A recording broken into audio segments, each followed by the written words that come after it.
Els amants de les motos i de l'art teniu una cita amb la Gerard Gallery de Tàrrega. Aquesta galeria de la capital de l'Urgell ha inaugurat l'exposició Motocicle Art, que combina les creacions de Raúl Contreras amb diferents models de motos clàssiques de la col·lecció particular del propietari de la Gerard Gallery, Gerard Cucurull. En aquests moments, en Ramon Tapioles hi està fent el reportatge que compartirem més tard al nostre canal, a Autos Històrics.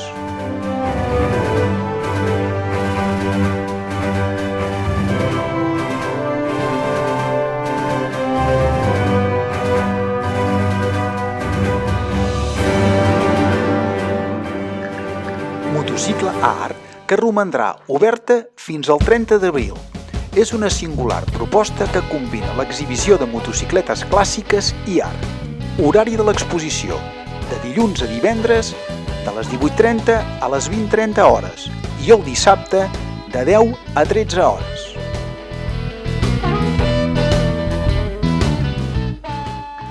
No us la perdeu, visiteu-la. Autos Històrics.